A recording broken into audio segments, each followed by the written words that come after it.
Every time I burp, because it's not going to change. Yo, we are now broadcasting live, okay? Hi, Zyla. So glad you could join us today. Chicken minis. Alright guys, get your chicken minis now before you guys are just like salivating while we're doing stuff. Oh my god. Hold up, guys. Alright, go, move quick. You guys have 20 seconds. 20, 19, 18.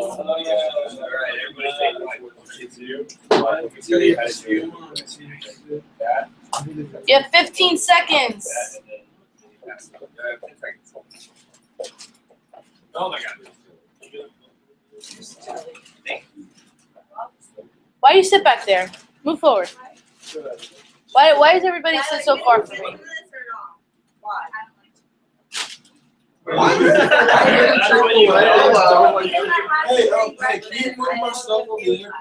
Yo, 10 seconds. 10, 9, 8.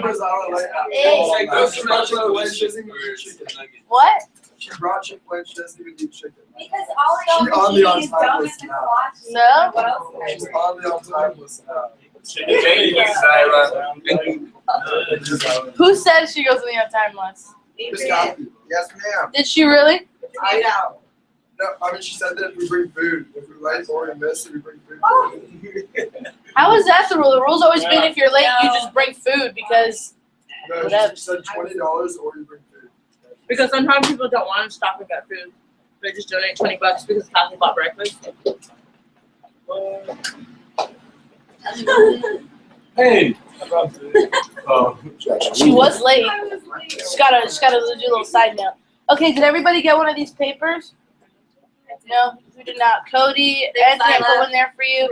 Here, pass this back to Zyla for me, and then Zyla, give one to Cody, please. All right, guys. Let's get started today. So we're going to talk about two things. We're going to talk about sharing goals, and we're going to talk about the philosophy behind big orders and having a big push, okay? How many of you want to sell a lot of freaking Cutco by June 29th? How many of you would like to have big orders, like 3,000, 4,000, 5,000? Anybody? All right, perfect. This is where it starts. It starts with sharing goals. That's why we started doing our goal sheets this morning. By the way, don't leave here without your goal sheet done. It's dumb to go to your next appointment knowing this information and not being able to implement it, okay? So everybody should have one of these. Go ahead and take out these papers right now. This goal sharing approach was developed by Mike Cathy's number 2 rep back in 2012. He used to share his goals like this in every single demo. Now, obviously, everybody's goals are a little bit different, so maybe there's some things in here that don't apply to you. But for the most part, I think these are all things all of you were excited about, so you can all share this the exact same way, okay? So you'll see here has the stuff to talk about branch, talk about GCLA, scholarship, and wrapping up. This would 100% replace the page 2 in your manual, or the page 1 in your manual, where you're talking about the scholarship and everything and the President's Club letter. This would replace that, okay? So we're going to read this together, training style, and not all of you trained with me, so you don't really know the way I do it, but you're going to finish my sentence, okay? Ready? It's really easy, and if everybody doesn't say the last word, then we're going to read the sentence over again. Ready? Okay, great. The company has the greatest entrepreneurial internship program that is the perfect resume what? The Wall Street Journal has written 2 articles about why all top companies out there love hiring kids that work for Cutco. The number one reason was the skills obtained and the experience what? You have to wait for me to say what. I'm not going to say what all the time. Just wait for me to say what. Yeah. So the branch opportunity is when the company gives me $9,000 to go out and open up my own Cutco branch for the summer. In that summer, it would be my job to go out, hire who? Run a who? Program. And all the while start hiring and training all the applicants in the what? Area. Can you imagine me, 20 years old, with my name in the front of the door? Talk about the perfect what? Resume. To say I was running my own business at 18, 19, 20 years old is the best way to land my what? Dream job. The way to get into this branch opportunity is to get accepted into this GCLA program. Is this the fire so far or what? It's pretty chill. Yeah. So the company has this management training program that only the elite performers this summer get accepted to. They call it what? GCLA. GCLA stands for? Gold Coast Leadership Academy. It's pretty much like an NBA program condensed into 8 months that they offer for free. It's an amazing resume booster, and they give me a certificate and everything. In those 8 months, they teach me everything I need to know to be successful out in the world. They teach me advanced sales skills, management skills, whether it's managing a business, clients, or yourself. They have a lot of life coaching and personal growth. They teach public speaking, recruiting, and they even teach you how to train others in sales. They teach you how to drive your business to and increase earnings. They teach you how to start up a company and network. Pretty much they teach me everything I need to know to how to run a business. The only way to get accepted is through the approval of my division manager, who runs the entire Gulf Coast area of Texas. For me, the best way to get on her radar and know who I am is to sell how much? $10,000 for this push contest we're in and win a scholarship this summer. Then we go into scholarship. The company has a scholarship program where if I can just sell enough and do enough appointments, they help pay for my school to help graduate debt-free. It's a huge honor, something I'm working really hard for. They take the top 50 representatives in the company and they give them money towards their education. My picture would go in the brochure, but most importantly, I would be able to put on my resume that I won a scholarship from a $250 million marketing firm when they only give out to the top 50 out of 40,000 students working in the company. That's why this summer I'm planning on selling, filling the blank with your goal for the summer, $1 million worth of Cutco, my goal for the summer. And then we go to the wrap up, okay? This section right here, if you just share your goals however you want in the beginning, like it'll be effective still as long as you say this wrap up section. This thing, it's helped Adrian a ton. I think he has it memorized now. It's awesome. So Ms. Jones, as you can see, I have big goals ahead of me, and my goal, like I said, is to sell $10,000 by June 29th. So if you want, just go ahead and give me a $10,000 check. That would be great and would make my job so much easier. High five, Ms. Jones. Yeah. And then they're like, haha, no. It's always awkward. They look at you Yeah. and you're like, I'm cheating. Yeah, but it's awesome. So all kidding aside, Ms. Jones, thank you so much for seeing me today. This means the world to me. I don't know if you were ever so passionate about a goal that it kept you up at night and woke you up the very next morning before the alarm clock. But that's how I feel about my goals, so I'm extremely appreciative. I promise I'll change your life today. So like I said on the phone, you don't have to get anything today. But if you don't like the product, you're allowed to say no because this stuff is way too expensive for you to buy just to be nice. But I want you to make me a promise. Please, I urge you to keep an open mind because this product is great. Your friend Susie loved them, and I know you will too. So if you see something you like, promise me that you'll get it today and not next month because next month, next week, even tomorrow won't help me for my goals, only today. Plus, today is the day I can give you the best deals and specials. Also, the best way to help me out is the automatic sponsorship. So if at the end of the presentation you like me, you like the product, recommend me to everyone you know. So Ms. Jones, at the end of the presentation, expect me to ask you to buy everything and expect me to ask you to empty out your whole entire phone book. Are you ready for me to change your life? High five. Let's start shopping. Nice. Right. What do you guys like about it? You guys notice anything, by the way? Yeah. What did you notice? It builds urgency because it's like, oh yeah, like I can't do it like next month or like tomorrow, like today. Like, Mhm. today. And then like it is like sharing like all your goals that you want to do. By the way, who would buy from this kid? Me. Everybody would. You're like, shit, I'll do something. You know? I'll give him all my I'll give him my whole contact book. Like, oh, like this is. Do you guys realize this is in like the first 30 seconds of the demo? What kind of pace do you think is set for the rest of the demo, the rest of the time? It's a buying atmosphere. They're looking to help him out. You know, what do moms want to see? They want to see a kid that's working hard. You know, that they're tied into, right? What was that? Succeed. They want to see them succeed. Yeah, they want to see them succeed, and everybody always wants to be a part of something bigger than themselves, right? Why do people donate to charity? They want to be a part of something. Yeah, you know, because at the end of the day, you know, people think it's something that's very selfless, and I definitely commend people that do missionary work and stuff like that. But the fact is, at the end of the day, they do it because it makes them feel good, right? So it's kind of more selfish than it is selfless. Yeah, they're helping people, but people always want to be a part of something bigger because they want to feel like they contributed to something. They want to feel good about it, right? So how many of you think that if you shared your goals with your customer this way, you'd get a ton more recommendations and a ton more sales? Anybody? Yeah. Yeah, sometimes it's all about not what you say, but how you say it, right? Like, are you sharing your goals with passion? Are you sharing your goals with conviction?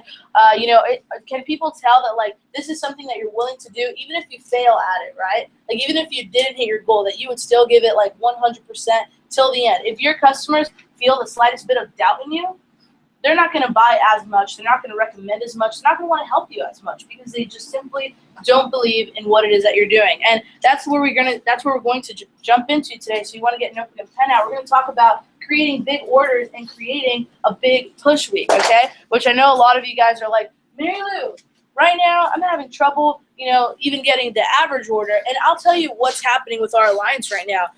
Right now, it's Saturday. How many days have we been in the push so far? 5. Today's day 5, right? Or today's day 6?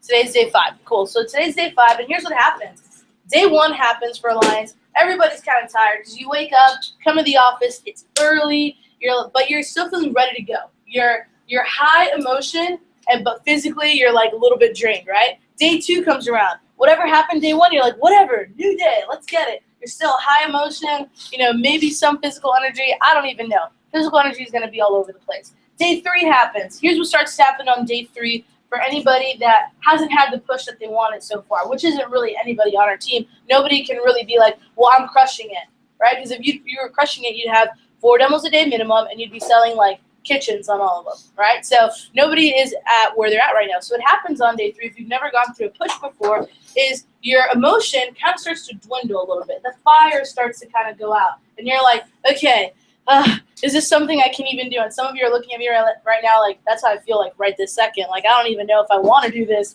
anymore. And you start to forget. You start to forget the reasons why. You start to forget, why it is you're waking up in the morning, why it is that you're doing this push. You're like, it becomes more of an obligation more than an opportunity is what it becomes. The first 2 days, you're like, man, I'm excited. I get a chance to coach with Kathy. Day 3 comes around, you're like, shoot, I got to be at the office.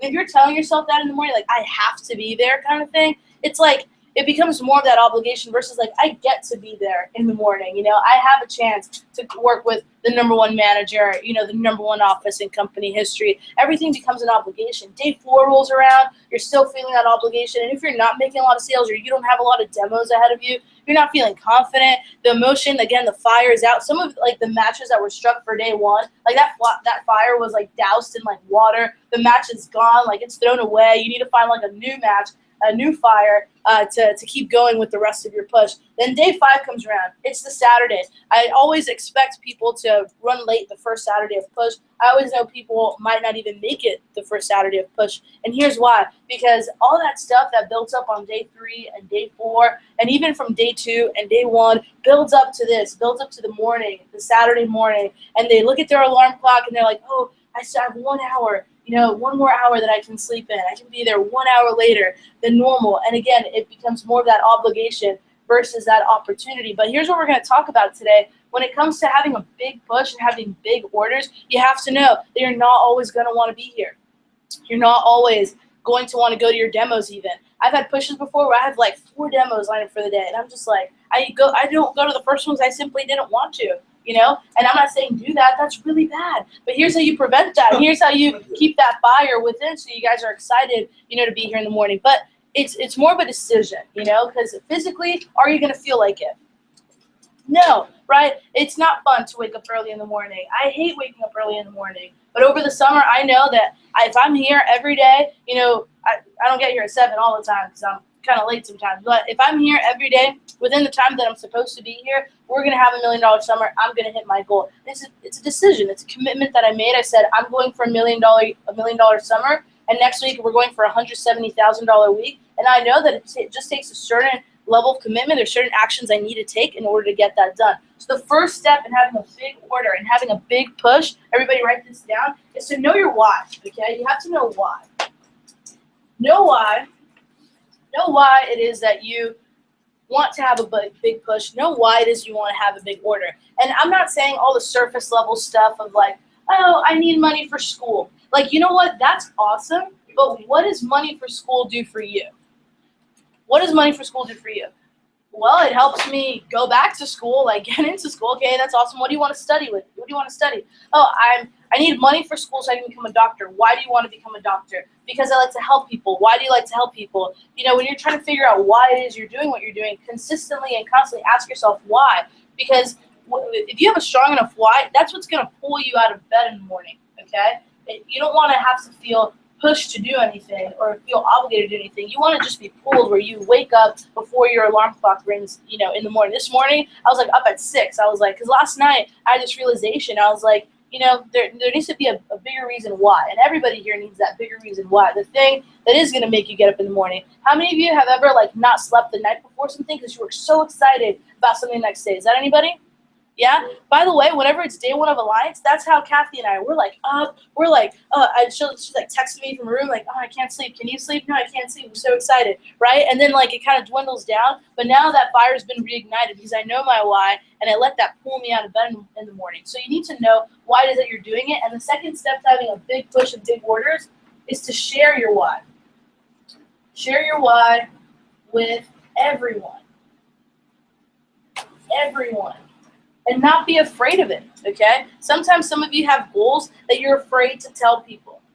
You're like, I really want to do this, but you just keep it to yourself. You don't even tell me. You don't even tell your customers. You're just like, I really want to sell 20,000, but I'm going to say 10,000 because that's just what I'm going to say. Because if I fail, I don't want to look like an idiot. That's so dumb. You want to share it with everybody. Because, again, we already know with customers, sharing your goals is what's going to get them tied into you, okay? And you're probably wondering, Mary, how does this affect my push? How does this affect me getting big orders? Again, any sense of doubt or disbelief from your customer is going to draw them away from you. It's going to draw them away from reps. It's going to draw them away from your actual average order. You need to believe that you can close. That's the third thing is believe you can close. Believe. You need to believe you can close anyone, anytime, anywhere. You need to have not only belief in yourself, but you need to have belief in your product and belief in your presentation, okay? Yesterday, I sent a post to you guys in the 10K squad that selling Cutco is all about law. It's not about luck. I hear a lot of people, especially around this time, saying, well, yeah, of course he did that. Look at the contacts he has. Well, of course this person is doing that. Look at all the recommendations they have. Well, of course this person is doing that because fill in the blank.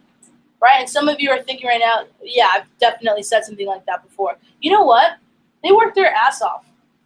It's not law. I mean, it's not luck, it's law. If you see Alex Chavez works his ass off. He did 7 demos the other day and sold $1,000. Some of you did 1 demo and sold $1,000, you know? For him, that's a bad day. Then he goes out another day and does another 7 demos, and he'll ship 3, 4, 5 grand in a day. But guess what? That's why he's at already 10K for this push. Because he's not afraid of working hard, and he doesn't blame anything on anybody else. If he has 3 nail sales, he's like, whatever, I don't care. I'm going to commit to the number of demos that I committed to. You know, it's all about law. It's not about luck. So you need to believe in yourself, and you believe in the program. You can't just expect for things to be handed to you. You have to go out and you have to create what you want. And that's why in this business, there's some people that aren't very successful. Because they sit back and they wait and they're like, well, I started with these 20 contacts. I'm just going to let the recommendations come in. I'm just going to do the bare minimum. I'm just going to see what happens if I kind of try and test this program out. No, you have to be all in. You have to stay committed, and you have to play the numbers out. You know, for some of you that are like, oh, yesterday was such a bad day. This, that, the other, whatever. We all know averages are based in groups of 10, right? Like you can't say, oh, you can't say, oh, I've got a horrible closing percentage when you did 3 demos. Why? You only did 3 demos. You still have 7 other demos that could have been sales, right? So when you go and you do 2 demos in a day, or you do 4 demos in a day, right, completed, not canceled, completed, 4, 5, 6, 7, 8, 9, 10 demos in a day, or if you only did 2 in a day and you had a no sale and then you had, I don't know, somebody buy a trimmer from you, you don't suck. You just didn't play the averages out. So it's no wonder why some of you are feeling a little frustrated. We need more demos is what we need, okay? So in order to have a big push and having big orders, belief is one thing, of course, but constantly building your names list. I didn't put this as one of my keys this morning because you guys already know this, but I can't stress this enough. You need to constantly build your names list, and you need to constantly ask for recommendations. And that goes with sharing your goals with everybody, right? In 2012, when I was going to go into our Super Bowl push, I sat down with my mom and I was like, Mom, I need you to recommend me to a lot more people. She's like, why? And I'm like, because I have a goal, I want to do this, and I just shared my goals passion with her. My mom gave me like a list of 25 more people that I had never gone to go see, gone to show Cutco to. And some of you right now are like, well, I already saw everyone I know. No, you didn't.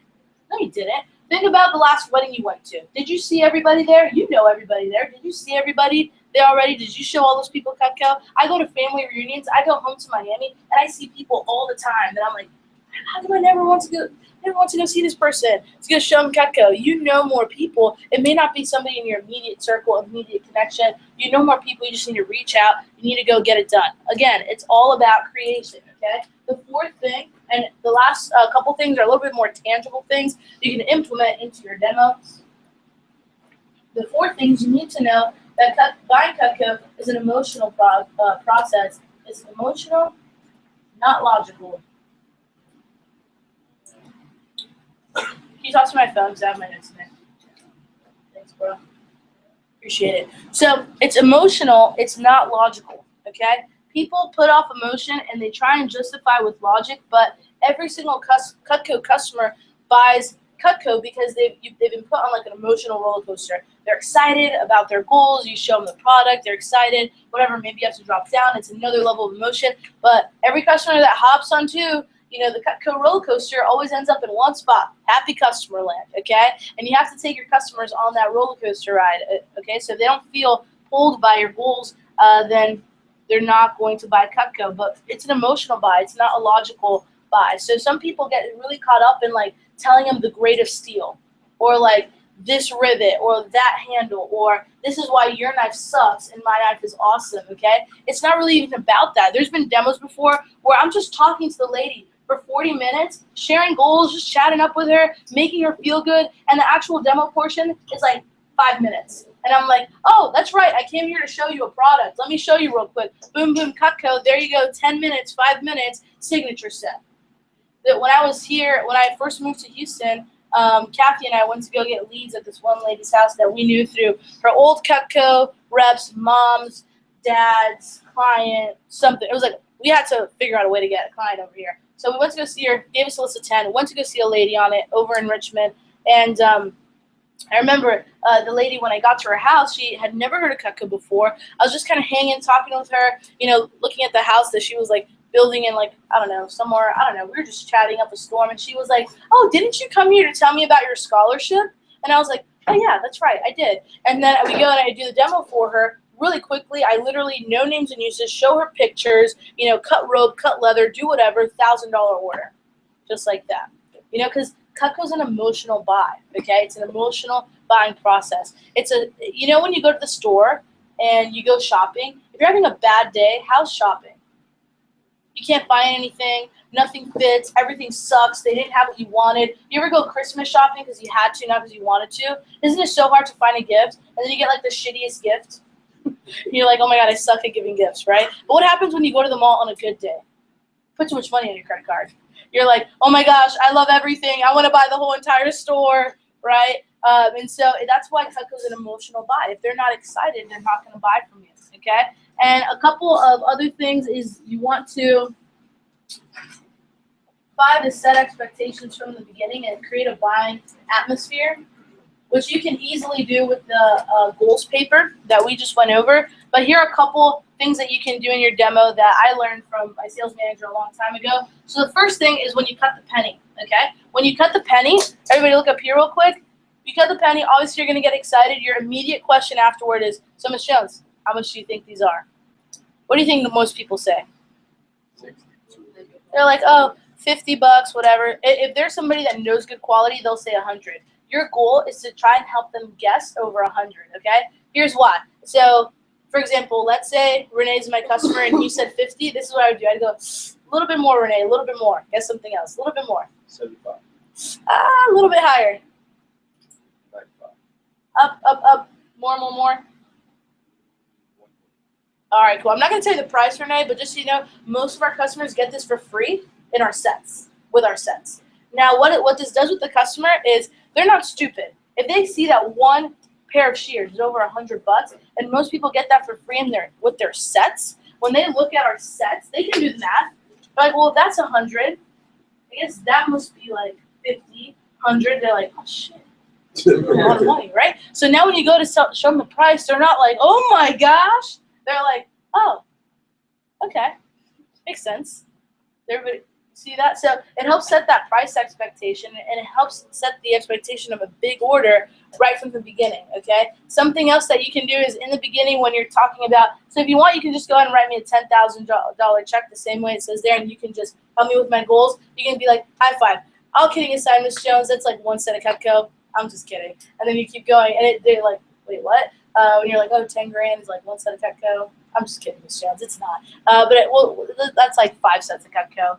Just like setting expectations for your customers so that they expect the stuff to be expensive. If they know it's going to be expensive or it's going to be a little bit higher price than what they expected, then when you show them the price, you're not going to be that, phased out about it, and they are going to be more likely to buy a larger order, okay? So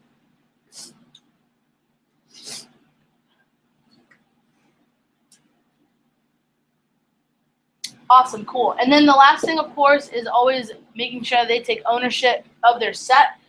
So calling it their set. Miss Jones, when you get your complete set, it's going to come with, XYZ versus like the homemaker set comes with da-da-da-da-da. Miss Jones, your homemaker set comes with your own cutting board. It comes with your sharpener. It comes with your set of 8 table knives, always giving them ownership so they already feel like they own it, okay? So what I want to do real quick is I want to play quick video here.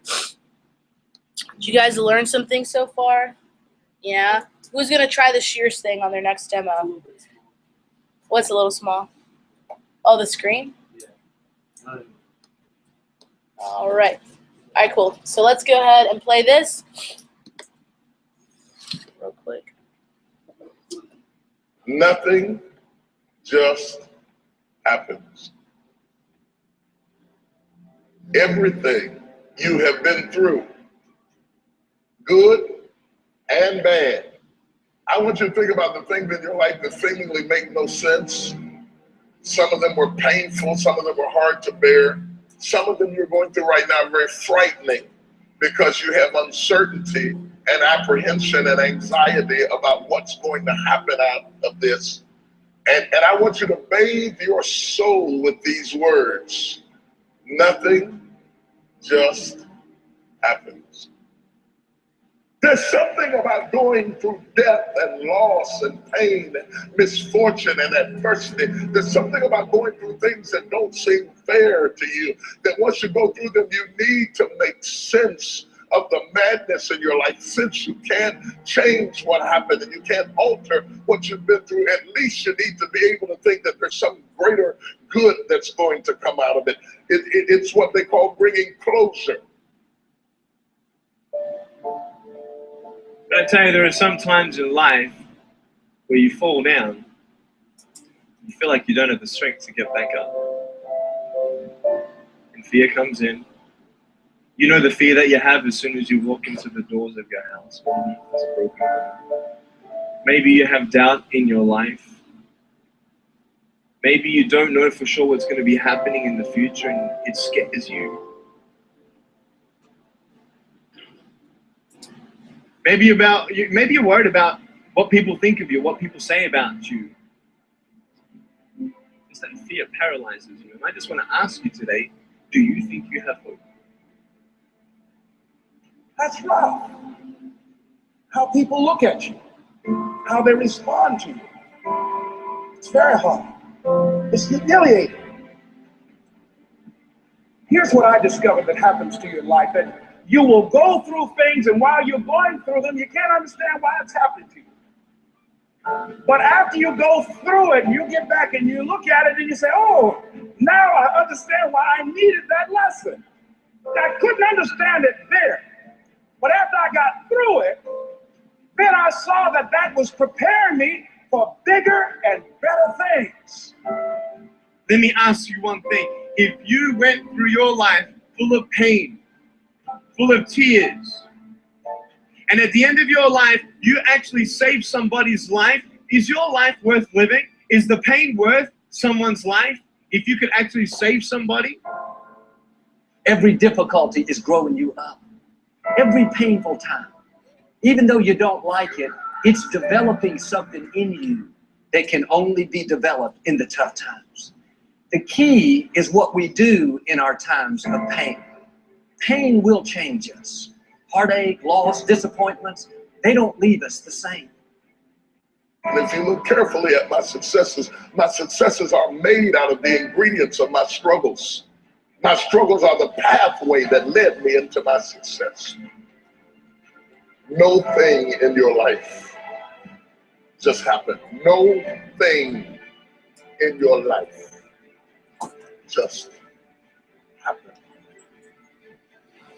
You can come out defeated, giving up on your dreams, or you can come out with a new passion, a new fire, excited about the new opportunities in front of you.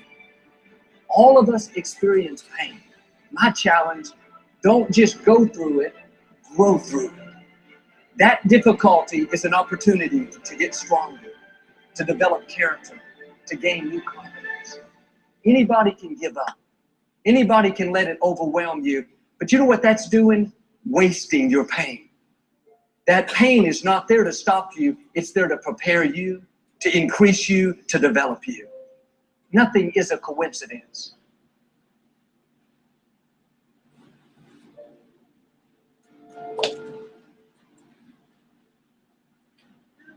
Be your business in your life in 36 months. Not because you hope, because you decide. All right, and so If you keep up your present disciplines and keep up the present pace that you're on, where would you be in I don't know how to stop this. All right, cool. So again, no thing is just going to happen. You have to create everything that you want to happen. So I encourage you guys as we go through today and these next few days of the push. Jesus, how am I going to do this today? As we go through today and these next few days of the push, is don't ask why me. You want to ask why not me. You know, somebody in Beeville had a $7,000 order. It's like, well, why don't I have those orders? You know, what? Instead, ask why not me? Why can't I have those orders? You can have those orders. You just have to believe that you can have those orders. You know, if you've had no sales, say, why can't I? Why not me? Why can't I have that sale? You can have, you know, that sale. You can have the 7K, the 3K, the 10K day, you know, but you can't just expect that. You need to go out and you need to create what is exactly that you want. You know, having a 125K a week this week, that doesn't come just because whatever, just because we're good, just because Kathy's awesome, just because she's been here for a long time. It's taken certain conversations. It's taken a certain amount of demos. We have the breakdown. We know what we have to do. You guys have the breakdown. What's the breakdown? How many demos do you have to do over the next blank amount of days? How many? 40, right? You have the breakdown. You know what to do. You just have to get it done. But you can't get it done and just go by and go through all the motions. You have to really believe. You have to believe in yourself, and you have to believe that you can make it happen. So